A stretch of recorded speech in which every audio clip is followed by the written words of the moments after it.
खबरों में अब आगे बढ़ते हैं, जहां चंडीगढ़ में 2 दिवसीय बजट पूर्व परामर्श का आखिरी दिन सुबह करीब 9:30 बजे शुरू होगी चर्चा। सीएम सैनी करेंगे बैठक की अध्यक्षता।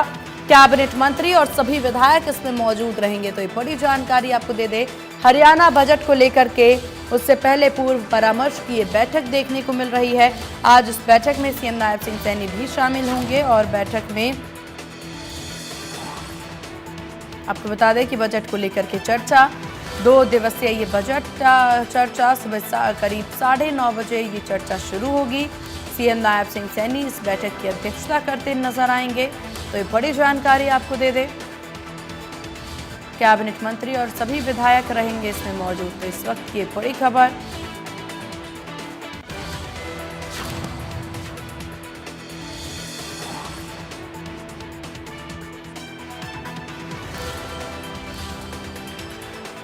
और इस विषय पर ज्यादा जानकारी के साथ हमारी सहयोगी साक्षी शर्मा हमारे साथ बनी हुई हैं। साक्षी, क्या कुछ जानकारी बैठक को लेकर?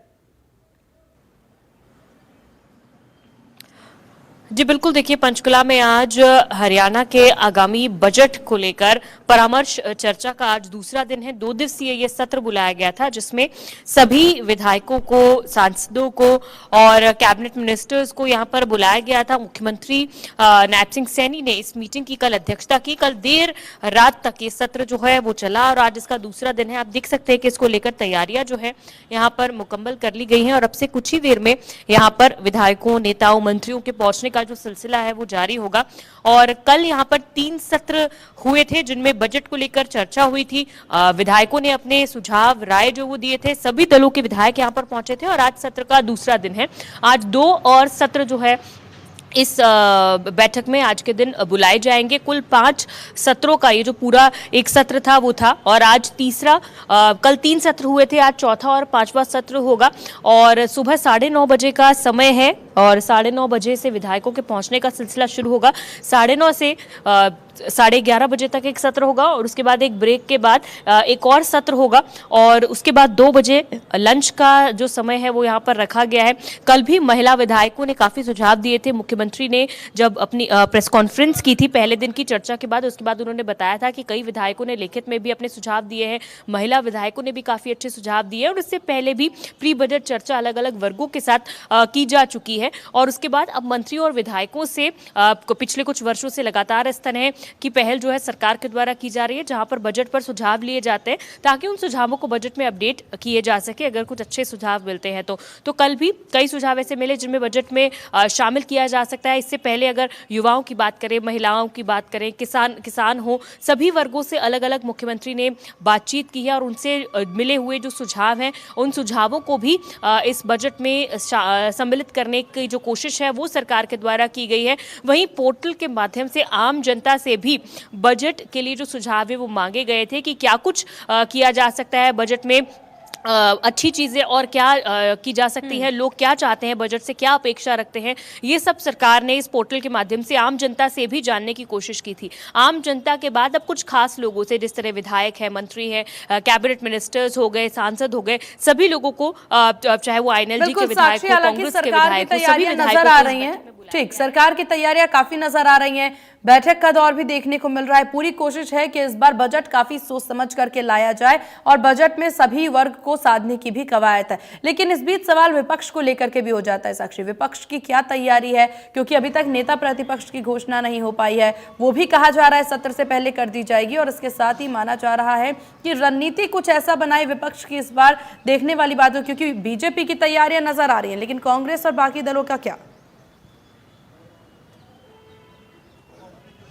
बिल्कुल, देखिए जिस तरह से बजट को लेकर सरकार पर तिहरी जिम्मेदारी है, क्योंकि तीसरी बार बहुमत के साथ भारतीय जनता पार्टी की सरकार जो है वो बनती हुई नजर हरियाणा में बनी है और लोगों का जो भरोसा है उसे सरकार को जरूर जीतना है। और जहां तक आपने विपक्ष की बात की है, विपक्ष भी कई मुद्दे जो है इस बार 7 तारीख से जो विधानसभा का सत्र शुरू होने वाला है उस सत्र में विपक्ष द्वारा कई मुद्दे उठाए जाएंगे। हालांकि नेता विपक्ष भूपेंद्र सिंह हुड्डा और कल जितने भी विधायकों से बातचीत की गई उन विधायकों ने बताया कि कई मुद्दे हैं जिन्हें सत्र में उठाया उठाया जाएगा। जिस तरह चाहे नकल का मुद्दा हो, पेपर लीक का मुद्दा हो, माइनिंग का मुद्दा है, भ्रष्टाचार का मुद्दा है, तमाम ऐसे मुद्दे हैं जिन्हें विपक्ष के द्वारा उठाया जाएगा। और जहां तक नेता विपक्ष की बात है, अब तक नेता विपक्ष के चयन में जो विपक्ष है वो असफल रहा है और लगातार कांग्रेस के नेताओं से जब भी इस बारे में पूछा जाता है तो उनका यही कहना है कि कांग्रेस के हरियाणा जो पीसीसी है उसके द्वारा एक प्रस्ताव पास किया जा चुका है कि नेता विपक्ष के चयन का फैसला हाईकमान पर छोड़ा गया है और अब हाईकमान को यह फैसला लेना है और उम्मीद यही की जा रही है कि बजट सत्र से पहले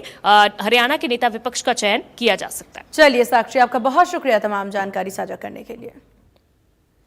पंचकुला से खबर, जहां सीएम नायब सैनी का बयान सामने आया। प्री बजट मीटिंग के बाद सीएम का यह बयान, हमने विधायकों के साथ प्री बजट चर्चा की है। महिला विधायकों ने अच्छे सुझाव दिए हैं।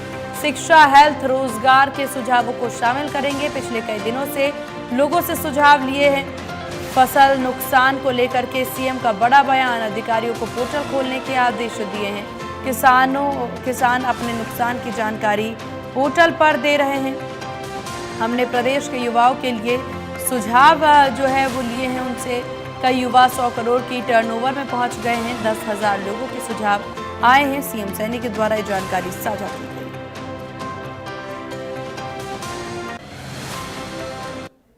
महिला विधायकों से सुझाव बजट संबंधी आमंत्रित किए गए हैं। उन्होंने अच्छे सुझाव दिए हैं।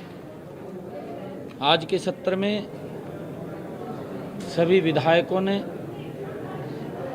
जो सुझाव दिए हैं, शिक्षा, स्वास्थ्य, सड़कें, पेयजल, बिजली, खेल, इंफ्रास्ट्रक्चर, सफाई अभियान, नशा मुक्ति, बड़े महत्वपूर्ण विषयों पर सुझाव आज आए हैं।